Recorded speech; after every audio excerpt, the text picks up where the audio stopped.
साती आसरा काय आहे? पाण्याजवळ का असतात? आणि लोक त्यांना का पूजतात? गावात वस्ती, पाणी, सात डोंगर आणि तिचं जुनं रहस्य. तुम्ही कधी नदीच्या काठी पाण्याजवळ सात चिन्ह, दगड किंवा मूर्ती पाहिली आहे का? पुजारी व गावकरी म्हणतात की ते साती आसरा आहे, पण त्यामागील रहस्य कोणालाही नीट सांगितलं गेलं नाही. आज आपण साती आसरा अचूक रहस्य, पाण्यात का राहतात आणि लोक त्यांना का पूजतात ह्याबद्दल आपण माहिती जाणून घेणार आहोत. जर तुम्ही पहिल्यांदा व्हिडिओ बघत असाल तर आमच्या चॅनलला सबस्क्राईब करून घ्या. तर चला जाणून घेऊया. साती आसरा म्हणजे एक लोककथा आणि देवीचे रूप. काही भागात लोक साती आसरांना पाणी देवता किंवा जलाशयांचे रक्षण देवी मानतात.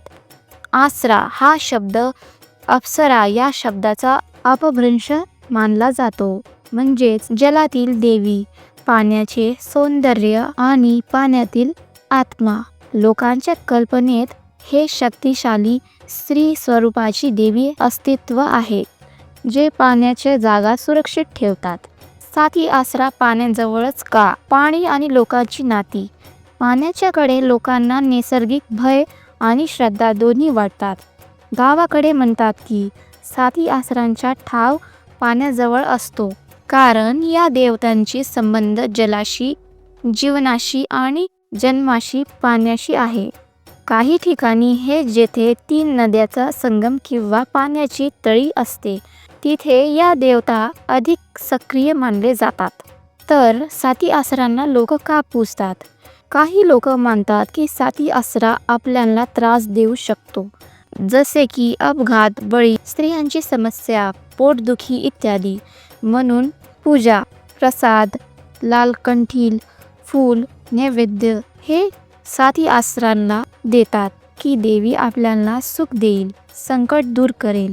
काही गावामध्ये पाणी, अन्न किंवा टकची म्हणजेच लहान देवघर या ठिकाणी देवतेचा आभार मानतात आणि त्यांना आदर देतात. अनेक ठिकाणी असा विश्वास आहे की हे देवी देवस्थान स्वप्नात दिसतात. लोक स्वप्नात सात स्त्रियांचा समूह पाहतात आणि मग त्या जागेवर पूजा करतात.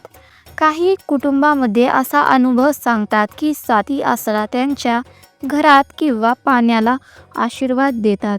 या देवतांची कथा पुराणात नाही, पण लोककथेत त्यांच्या शक्तीबद्दल भयंकर विश्वास आहे.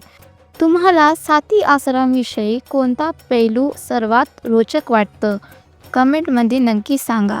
आणि असे रहस्यमयी विषय हवे असतील तर सबस्क्राईब आणि बेल आयकॉनवर क्लिक करायला विसरू नका.